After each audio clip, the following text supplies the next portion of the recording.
2026 yil mahallani rivojlantirish va jamiyatni yuksaltirish yili. Yil nomidan kelib chiqqan holda mamlakatimizda har bir mahalla va hududni ijtimoiy iqtisodiy jihatdan rivojlantirish, mavjud muammolarni hal etishga qaratilgan izchil ishlar amalga oshirilmoqda. Yurt obodligi avvalo mahalladan boshlanadi. Bu haqda muhtaram prezidentimiz aynan mahalladagi yo'l, suv, elektr va transport ta'minoti, bog'cha, maktab va oilaviy poliklinikadagi shart-sharoitlarga qarab odamlar islohotlarimizga baho beradi deb ta'kidlagan edilar. Ana shu tamoyillar asosida joriy etilgan tashabbusli byudjet dasturi mahallalar infratuzilmasini tubdan yaxshilash, aholi hayot sifatini oshirishda muhim omilga aylandi.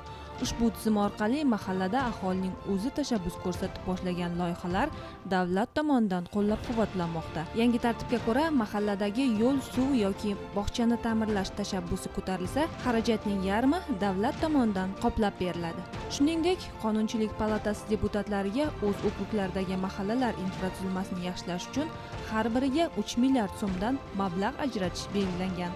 Bu borada Nukus shahridagi Jayxun mahalla fuqarolar yig'ini hududida tashabbusli byudjet asosida qator muhim ijtimoiy va infratuzilmaviy loyihalar amalga oshirildi. Депутат болып сайланғаннан кейін, неке халқымызбен ұшырасып, олардың машқаларын, неке сайлау алдынан өздерін білдірген машқалар бар еді. Сайлаудан кейін олармен жеке түрде сондай-ақ неке халықпен ұшырасып, қолымнан келгенше неке өзім Герксауд елатында туылып өскеннен кейін бұл жердің машқаларының бәрі маған таныс. Соның үшін мінекей 21 маршрут жолы бұл бірінші отырықшы халықлар болып есептелінеді. Hamde bir tarafı құмлық, бір тарапы мінекей Амудария бар. Bir жағында халқымыз елат жайласқан, бірақ та сол тілекке қарсы Амударияның түбінде тұрғанменен, бірақ бұл 20 мыңдай қожалық болатын болса, оларға ағын су келтірілмеген. Мінекей ашық бюджет таңдауында өзім алдын неше мәрте қатынасып, халқымменен, елімменен өзім елатында еріскен жетістіктеріме содан пайдаланып, мінекей осы елатқа да өзім сайлаушыларыма да ағын су келтіріп берсем деп, сайлаушыларымменен ашық бюджет таңдауынан алдын сол көше билеріменен, махалле жетіліктеріменен сөйлесіп, пікірлесіп, қандай қыламыз деп ережелер түзіп, қалмай болмасын осы ағын суды ұтуымыз керек. Себебі біз сол құмлық жерлерге де бақ жаратуымызға болады. Неке сонша адамдар ішімдік су біздерге қымбатқа түсіп келеді негізінде.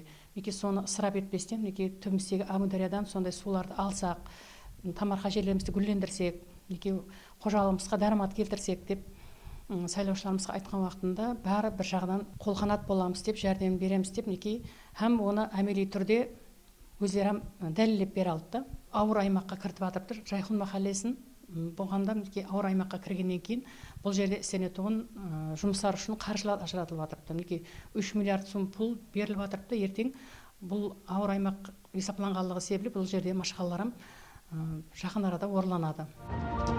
Yoshlar bizning kelajagimiz. Agar biz ularga ishonsak, ular ham vatanga sidqidildan xizmat qiladi. Tashabbusli byudjet loyihalari aynan yoshlarning ishtiroki bilan amalga oshirilmoqda. Jayxun mahallasida barpo etilgan sun'iy suv saqlagichi, ichki yo'llar obodonlashtirish ishlarida yoshlar ham faol qatnashmoqda. Har bir депутат өзінің қасына жәрдемші етіп, неке келешекте өзіне шәкірт даярлау керек. Қанша жастарымыз ізленсе, үйренсе, hareket etse, minnet etse, мінекей мемлекеттен, үкіметтен қолдап қуатылайды. Депутатлық бұл елге, халыққа қызмет ету, қадал, пыдайы болып қызмет етсең, бұл нәтижесі шығады екен. Мінекей жас өкілдер жиналған уақытында алдағы режелерді айтсақ, қуанып жатырды да. Тек олармен сөйлесу керек, олардың сол пікірлерін бөлісу керек, һәм оларды тыңлау керек, һәм олардың машқаларын шешуге біргелікте қайтып режимімізді түсіндіріп айтсақ, мінекей өздері де қолдап қуатылып жатыр. Жоғары тұрыш ұйымдағы басшыларға өзімнің міннетаршылығын білдіремін. Сондай мінекей біздерден сұрап тұрды, берің, үйренің, халықпен сөйлесің, қандай машқалар бар, мінекей көрсетсек, келіп те көріп жатыр. Қай жерде ауыр машқала болатын болса, мысалы алып шығып жатырмыз. Депутатымыз Замира Жолдашевна менен біргелікте сол басламалы бюджет процесслерінде қарқылы жойбарлар, проектлер жазу бойынша өзінің білім һәм көнекпелерін бүгінгі күнде маған үйретіп келмекте. Әлбетте, бұнда мемлекетіміз тарапынан жаратылып беріп жатқан имканиятлар һәмде ұстаз шәкірт дәстүрі тикарында саяси процесслерге араласу, қарқылы жойбарларды жазу, сондай проектлерді жазуды үйрену біз жастар үшін не береді деген уақытымызда, біз жастар үшін бұл тікелей сол мемлекеттік саяси процесслерге араласу, келешекте сол мемлекеттік ұйымларда жұмыс істеу, жетік кадр болып жетілсуімізде өз үлесін қосады. Xususan shaharning chekka hududlaridan biri bo'lgan Selevuray mahallasidan Navqonbog' mahallasi orqali o'tuvchi Navbahor, Ipak yo'li, Jayxun, Navruz, Qizilqum hamda ishbilarmonlar hududi mahallalarni shahar markazi bilan bog'lovchi yangi ko'prik yo'li foydalanishga topshirildi. Temir yo'l ustida barpo etilgan ushbu ko'prik mazkur dastur doirasida qurib bitkazildi va hududlar o'rtasidagi transport aloqasini sezilarli darajada yaxshiladi. Xonbaq elatындағы халқымыз бұл тарептегі балалар бақшасына, мектепке, сондай-ақ өздерінің жақын жуықларына келу үшін 11 километрді айланып өтетұғын еттім. Бір елат үшін емес, екі елат үшін емес, 35 мыңнан астам халық үшін, екінші тарептегі соғырақым халық үшін үлкен бір нүкіс қаласы үшін үлкен бір рахметті жолы есептелінеді.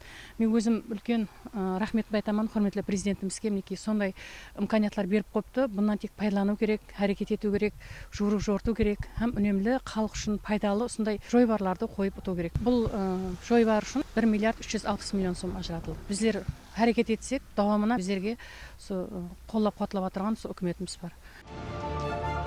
Ushbu loyiha mahalla aholisining bevosita takliflari asosida shakllantirildi. Asosiy maqsad transport harakatini yengillashtirish va xavfsizlikni ta'minlash. Yangi ko'prik orqali piyodalar va avtotransport vositalarining harakati ancha osonlashdi. Aholining vaqt sarfi kamaydi. Favqulodda holatlarda esa tezkor harakatlanish imkoniyati yaratildi. Переезд салынып жақсы болды. Социализмнен келіп соттан қала жаққа қарай жүдә бір қолайлы болды. Базарға қарай, көне қала беттерге бұрынғыдан бірталай жақын тезірек жетеміз мәнзілімізге. Халқымызға сол қолайлық жаратып беріп, ұзағымызды жақын қылып беріп отырғаны үшін үкіметімізге көп рахмет.